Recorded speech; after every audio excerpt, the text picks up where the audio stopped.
Hai, bertemu lagi bersama Mimin di channel Good Movie ID. Kali ini Mimin akan melanjutkan kisah Kinan di part 88. Tapi sebelum lanjut, jangan lupa like, subscribe, dan aktifkan lonceng notifikasinya agar kalian tidak tertinggal video terbaru dari channel Good Movie ID. Oh iya, beberapa hari ini views Kinan kok menurun ya. Padahal Mimin sudah konsisten upload video.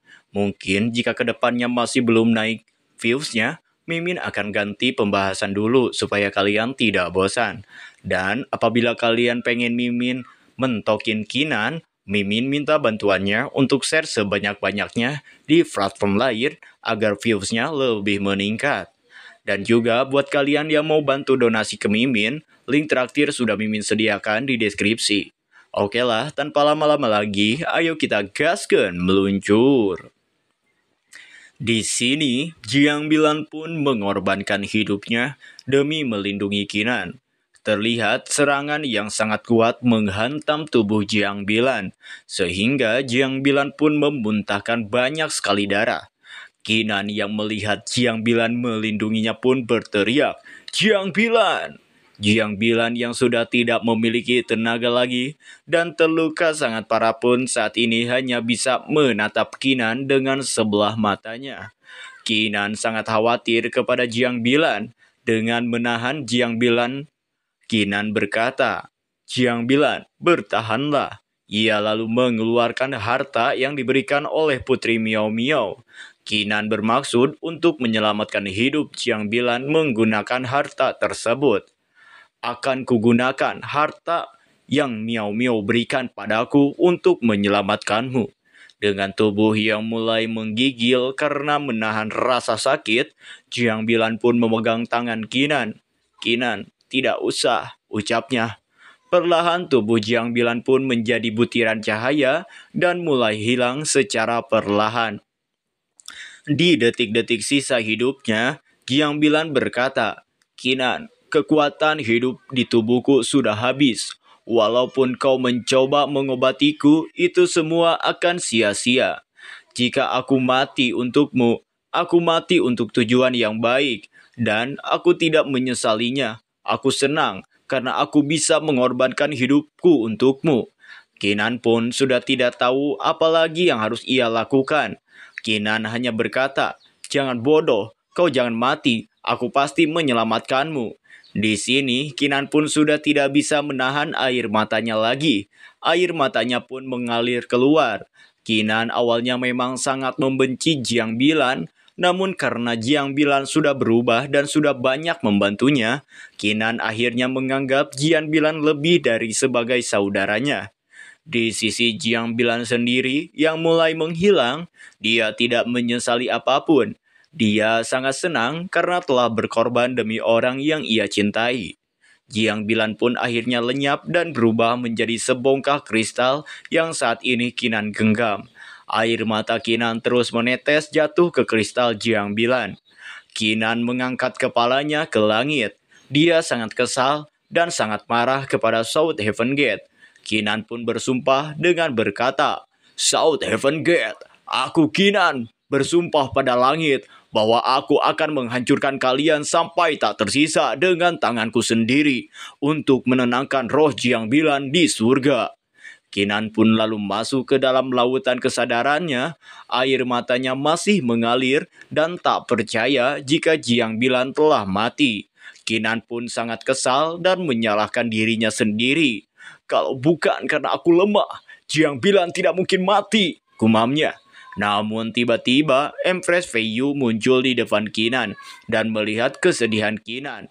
Sambil mengangkat kepala Kinan, Empress Fei Yu pun menenangkan Kinan. Ia berkata, "Tenang Kinan, dia tidak mati. Dia sudah berubah menjadi Dead Crystal. Kalau dia bisa memahami manual kematian kuno, dia bisa hidup kembali." Mendengar jika Jiang Bilan bisa dihidupkan kembali, Kinan pun cukup terkejut. "Apa? Hidup kembali?" tanya Kinan. Ia kemudian menanyakan kepada Empress Fei Yu bagaimana cara untuk menghidupkan Jiang Bilan kembali. Empress Fei Yu, "Bagaimana cara untuk menghidupkan Jiang Bilan kembali?" Empress Fei Yu pun memberitahu Kinan Jika hal pertama yang harus Kinan lakukan adalah Kinan harus memasukkan Death Crystal Jiang Bilan ke dalam celah. Dan kedua, Kinan harus mencapai ranah Martial Monarch dengan kekuatannya sendiri, lalu menggunakan Primary Monarch Force miliknya untuk membantu menghidupkan kembali Jiang Bilan. Kinan pun paham dengan apa yang dikatakan oleh Empress Fei Yu. Dia pun akan melakukan apa yang diberitahukan oleh Empress Fei Yu. Kesadaran Kinan pun kembali ke Turing Dojo. Ia pun mengangkat Death Crystal Jiang Bilan, lalu Kinan mengeluarkan pedang Heaven Shattering Saber dan melukai tangannya. Darahnya pun menetes ke Death Crystal Jiang Bilan. Setelah itu, Kinan pun menebaskan pedang Heaven Shattering Sabernya ke udara untuk membuat sebuah celah. Setelah celah tersebut muncul, Kinan kemudian memasukkan Death Crystal Jiang Bilan ke dalam celah tersebut. "Tunggu aku, Jiang Bilan. Aku akan segera menyelamatkanmu," ucap Kinan. Kemudian di sini Si Makong pun menghampiri Kinan. Si Makong sangat khawatir dengan keadaan Kinan. Ia lalu bertanya kepada Kinan, "Kinan, bagaimana keadaanmu? Apakah kau baik-baik saja? Bagaimana dengan Jiang Bilan? Apakah Jiang Bilan mati?" Kinan pun lalu menggelengkan kepalanya. "Tenang saja, Jiang Bilan masih hidup. Dia masih belum mati. Namun, dia berubah jadi Death Crystal." Mendengar jika Jiang Bilan belum mati, Si Makong pun merasa lega. Ia pun bersyukur jika Jiang Bilan masih bisa diselamatkan. Singkat cerita, muncullah seseorang di atas langit. Ternyata orang tersebut adalah Spirit Monarch Ranking. Kemudian di sini Spirit Monarch Ranking pun berkata, "Aku adalah Spirit Monarch Ranking. Kontes Monarch Horoscope berakhir di sini.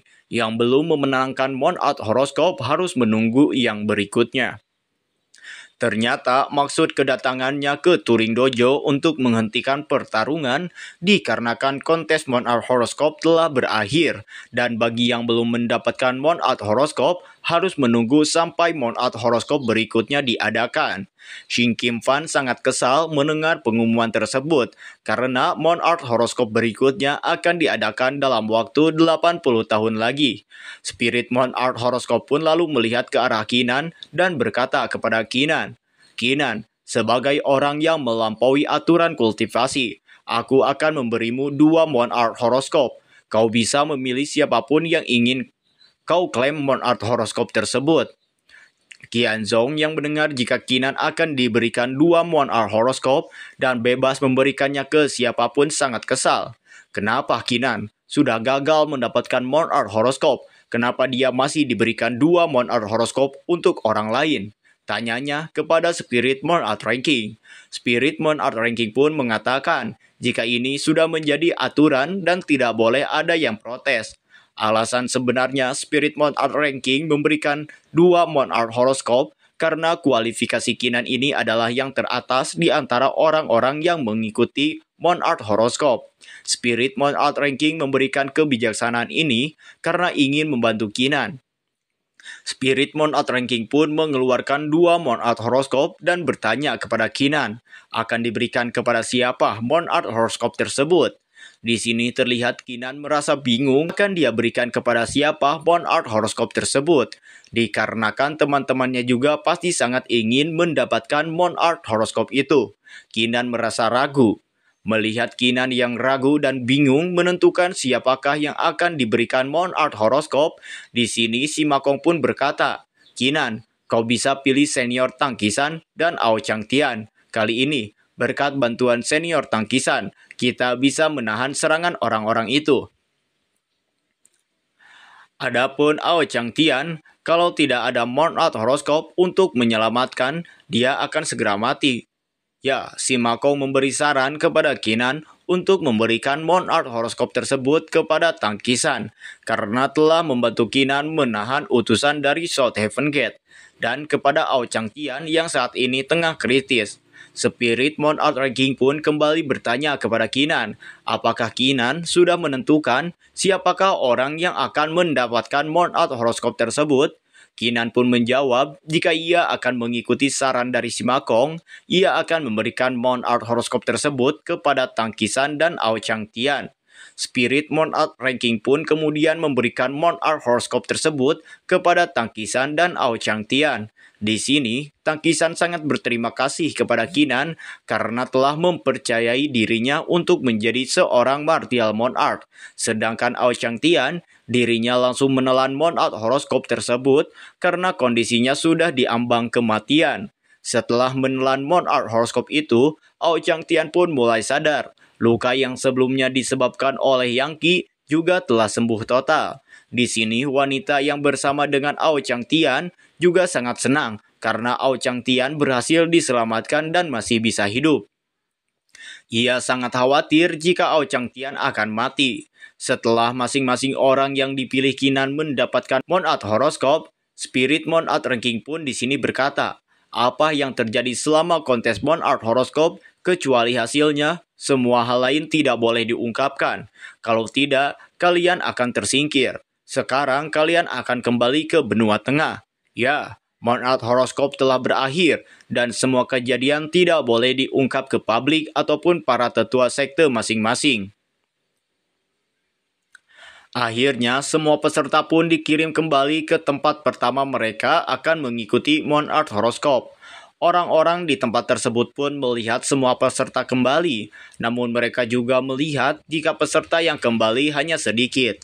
Mereka berpikir sepertinya banyak peserta yang mati dalam kompetisi Monarch Horoscope kali ini. Di sisi lain, kelompok Kinan pun menghampiri Nine-Tailed Monarch. Ekspresi dari Nine-Tailed Monarch terlihat cemas. Ia lalu bertanya, bagaimana hasilnya? Apakah kalian berhasil mendapatkan Monarch Horoscope?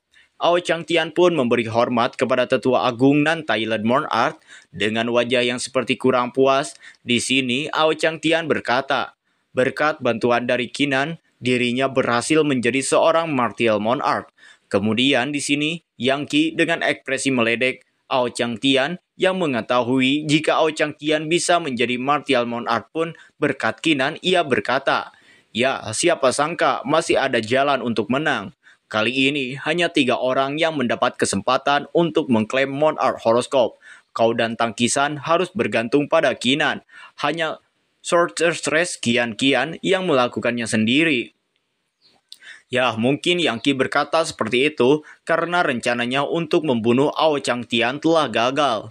Nine-Tailed Monarch yang mendengar penjelasan dari Yang Qi dengan wajah sedih ia bergumam.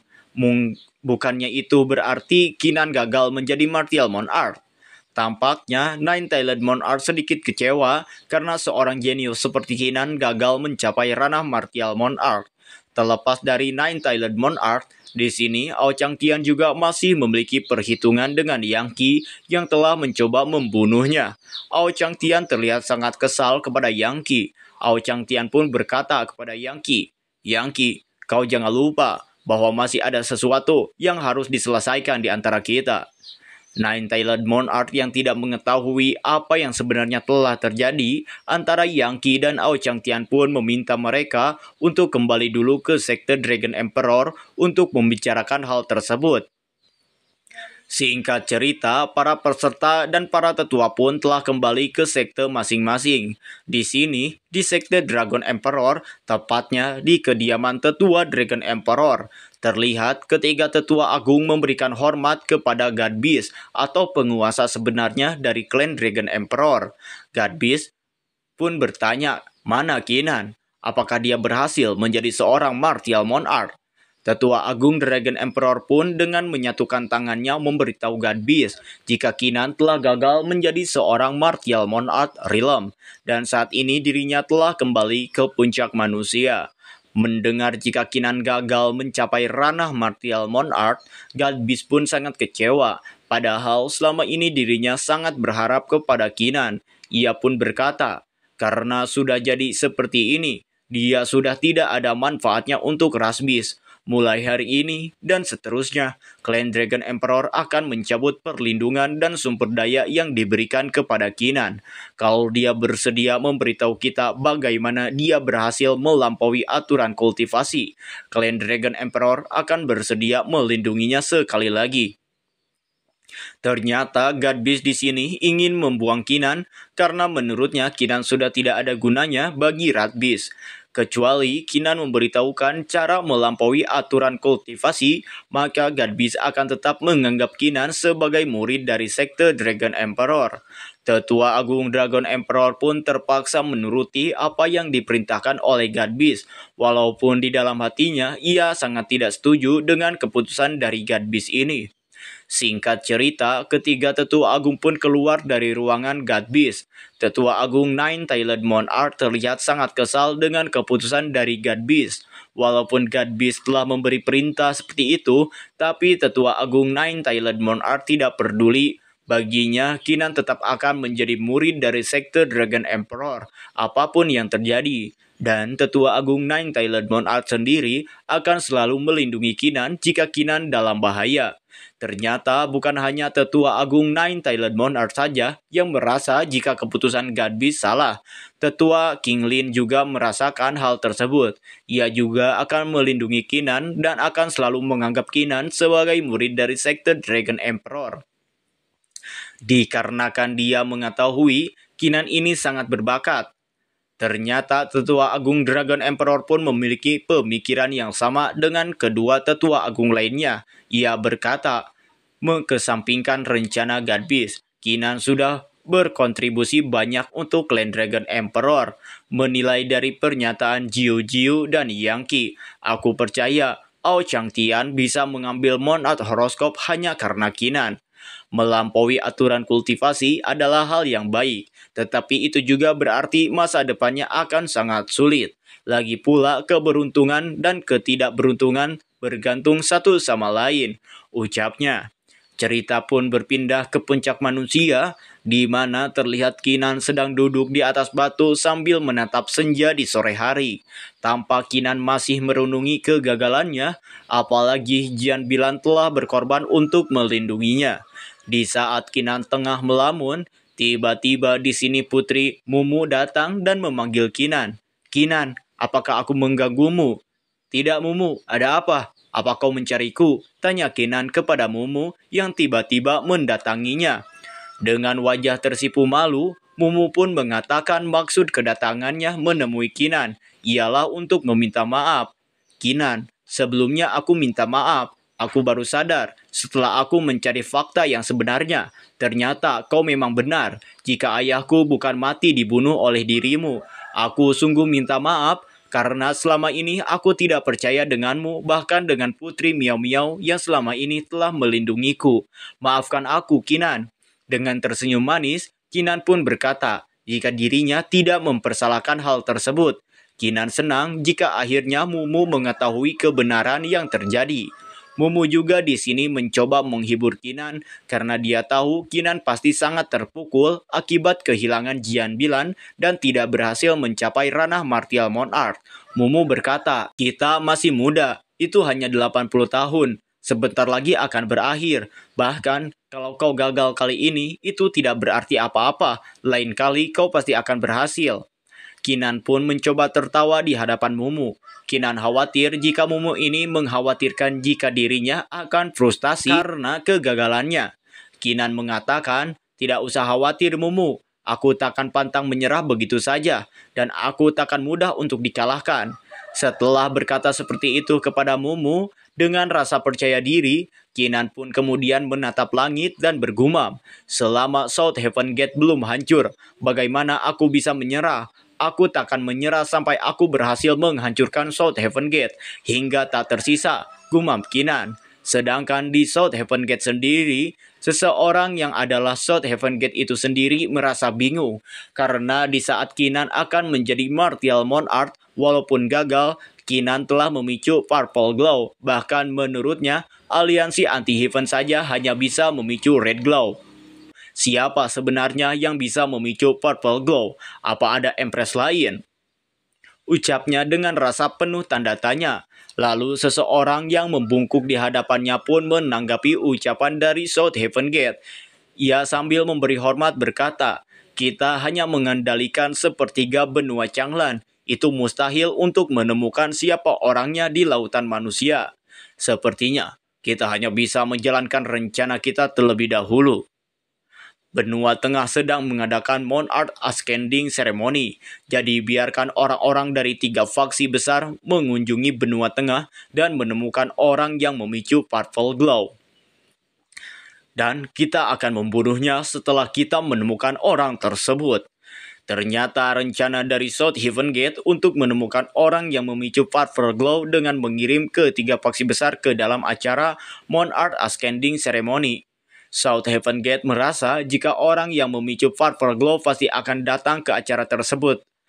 Kembali ke Keenan yang berada di puncak manusia.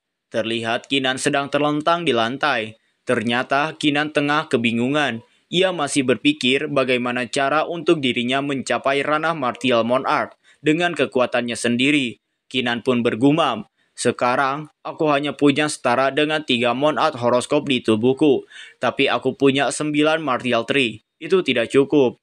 Setelah itu ia kemudian memikirkan beberapa cara. Cara pertama, membunuh ahli Martial Monarch lain untuk mengambil kembali Primary Monarch Force mereka.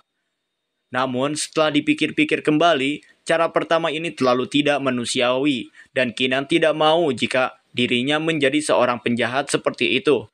Keenan pun lalu berpikir cara kedua, yaitu melanjutkan ke 9 langit dari Asian Demon Fate. Aku mungkin bisa membebaskan diri dari batasan benua Changlan, tapi bagaimana kalau aku tidak bisa kembali? Aku tidak akan mengambil Asian Demon Fate kecuali itu satu-satunya pilihan yang tersisa. Namun setelah berpikir dan mencari cara, tiba-tiba Keenan pun terbangun dan seperti mendapatkan sebuah jalan yang memungkinkan dirinya untuk mencapai ranah Martial Monarch dengan kekuatannya sendiri. 9 Martial Tree dibagi menjadi 3 Monarch Horoscope. Primary Monarch Force-nya tidak cukup. Bagaimana kalau hanya ada 1 Martial Tree selama aku bisa menggabungkan 9 Martial Tree jadi 1? Bukankah masalah ini akan terpecahkan? Kalau dengan cara ini, tidak hanya Primary Monarch Force-nya akan diubah sepenuhnya, itu juga akan menyerap kekuatan yang setara dengan 3 Monarch Horoscope. Gumamnya dengan tersenyum senang dan yakin jika cara ini akan berhasil menjadikannya seorang Martial Monarch. Keenan pun tertawa terbahak-bahak karena dia berhasil menemukan cara untuk menjadikannya Martial Monarch. Suara tawanya sampai terdengar oleh Xia Hong dan Xuan Yu yang tengah berada di luar. Xuan Yu dengan ekspresi bingung pun berkata, apakah Keenan sudah gila ya karena gagal menjadi Martial Monarch? Xia Hong yang mendengar masternya dianggap gila oleh Xuan Yu, ia pun menanggapi perkataan Xuan Yu. Gila gigimu, kau yang gila. Sedangkan di sisi Keenan, Empress Fei Yu yang berada di dalam lautan kesadaran Keenan juga menanggapi sikap Keenan tersebut. Empress Fei Yu berkata, tertawa seperti orang idiot, apa kau sudah menemukan cara untuk menggabungkan 9 Martial Tree jadi 1? Ternyata Empress Fei Yu menanyakan kepada Keenan, bagaimana cara Keenan menyatukan ke-9 Martial Tree-nya menjadi 1. Keenan pun sambil cengengesan ternyata belum mengetahui cara untuk menggabungkan ke-9 Martial Tree-nya. Ia pun bertanya kepada Empress Fei Yu, apakah Empress Fei Yu memiliki cara untuk menggabungkan ke-9 Martial Tree-nya? Tanpa basa-basi, Empress Fei Yu pun langsung hilang dari pandangan Keenan. Ekspresi Keenan pun langsung tertegun. Ia seperti mendapatkan tamparan keras dari Empress Fei Yu. Dikarenakan dia terlalu senang dengan rencananya, tapi belum tahu bagaimana cara Keenan untuk menyatukan ke-9 Martial Tree-nya. Keenan pun lalu bergumam, lupakan. Sepertinya aku hanya bisa pergi untuk menemukan harta karun Heaven Setri Martial Monarch yang sebenarnya. Cara untuk menghancurkan South Heaven Gate adalah dengan aliansi Wuji. Singkat cerita, Keenan berniat akan pergi ke pegunungan Wuji. Di pintu masuk klan Dragon Emperor, terlihat para murid memberikan hormat kepada Keenan. Mereka juga menanyakan keadaan Keenan, apakah Keenan sudah baik-baik saja. Keenan pun berterima kasih kepada para murid yang telah memperhatikannya. Keenan juga merasa jika para murid ini sangat baik kepada dirinya. Ketika Keenan akan keluar, Tiba-tiba, tetua Nine Tailed Monarch muncul dan bertanya kepada Kinan, "Kinan, kau mau kemana? Apakah kau ingin pergi keluar?" Kinan pun menoleh ke arah tetua Nine Tailed Monarch. Ia pun berkata, "Iya, aku akan keluar dulu, senior." "Ada apa?" tanya Kinan. 10 hari dari sekarang, Monarch Ascending Ceremony untuk Ao Chang Tian, Tang Qisan, dan Qian Qian akan diselenggarakan di sini, di klan Dragon Emperor. Pada saat itu, otoritas dan murid dari berbagai faksi, semuanya akan ada di sini. Sebagai pemimpin dari puncak-puncak manusia, kau harus kembali ke sini tepat waktu. Ternyata maksud kedatangan dari tetua Nine Tailed Monarch untuk memberitahu Kinan tentang acara Monarch Ascending Ceremony yang akan diadakan 10 hari lagi. Ternyata Kinan sudah mengetahui mengenai acara tersebut. Kinan pun berkata kepada tetua agung untuk tidak khawatir karena dalam 10 hari dirinya pasti akan kembali lagi ke klan Dragon Emperor. Singkat cerita, Kinan pun tiba di kota Middle Sector. Sesampainya di sana, ia lalu bergumam. Susunan teleportasi ke pegunungan Wuji ada di kota Middle Sector. Namun, ketika Kinan akan melangkah maju, tiba-tiba di belakang Kinan muncul beberapa orang. Salah seorang pria yang berambut merah pun berkata, "Hahaha, ini benar-benar Kinan. Sepertinya kita beruntung hari ini." Kinan pun melirik ke arah suara dan bertanya, "Siapa kau?" Ya, walaupun orang tersebut mengenal Kinan, tapi tampaknya Kinan tidak mengenali orang itu. Orang tersebut bukannya menjawab pertanyaan dari Kinan, orang itu malah berkata, "Kultivator Kinan, waktu itu sangat berharga. Jadi, aku akan langsung to the point saja. Serahkan harta Heaven Setting Martial Monarch. Kalau tidak." Ternyata maksud ketiga orang itu tidak lain untuk membegal Kinan dan meminta Kinan untuk menyerahkan harta yang ia miliki. Setelah mengingat-ingat ketiga wajah orang itu, Kinan pun baru menyadari sesuatu. Ia pun berkata di dalam hatinya, "Bukannya ini Fei Lingyu, anaknya Extraordinary Saber Monarch. Dua orang itu juga anak seorang Martial Monarch kan? Dasar sekelompok pengecut." Si pria Dajjal pun kembali berkata kepada Kinan agar Kinan tidak melawan dan lebih baik langsung saja menyerahkan harta Heaven Setting Martial Monarch. Kinan pun lalu berkata, "Bagaimana jika aku tidak mau menyerahkannya? Apa yang akan kalian lakukan?" Orang tersebut pun langsung mencoba menggertak Kinan dengan berkata, "Ayahku adalah Extraordinary Saber Monarch. Kalau kau tidak menyerahkannya, apa kau percaya aku tidak akan segera memanggil orang-orang dari Sekte Heaven Saber di sini dan mengeksekusimu?" Ya, di sini si pria Dajjal mencoba mengancam Kinan jika Kinan tidak mau menyerahkan hartanya itu, maka ayahnya yang seorang Extraordinary Saber Monarch akan menghabisi Kinan.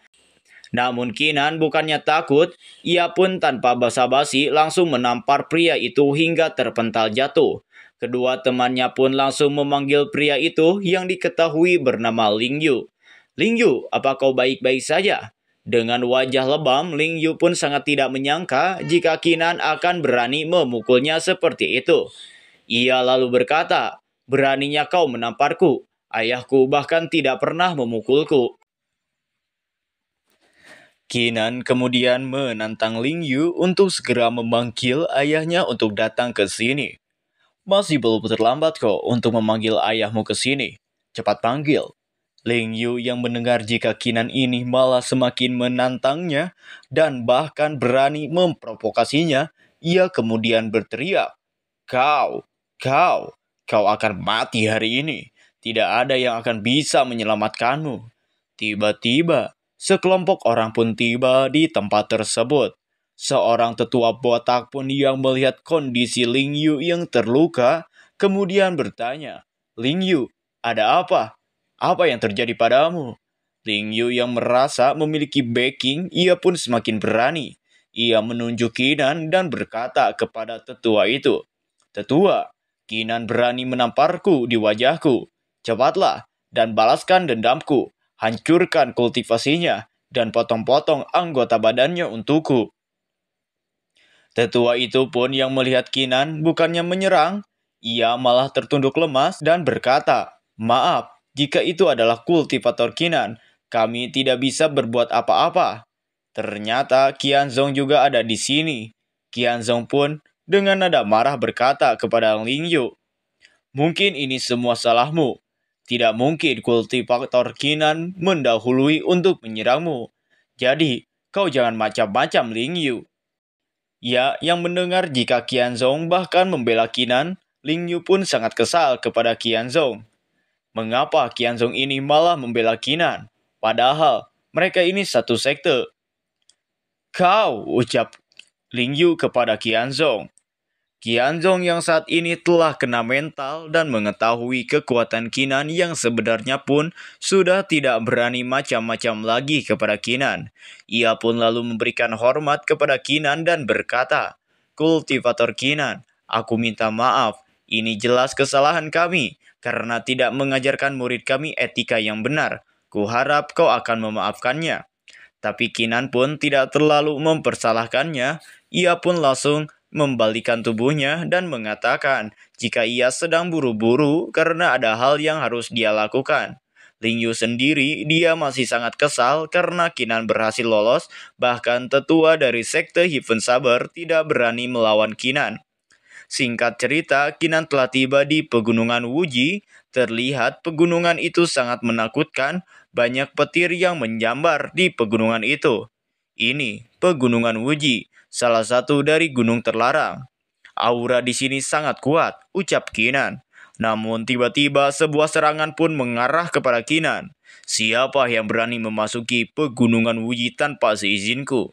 Sebuah suara terdengar menggelegar dan dibarengi dengan serangan yang cukup kuat yang mengarah kepada Kinan.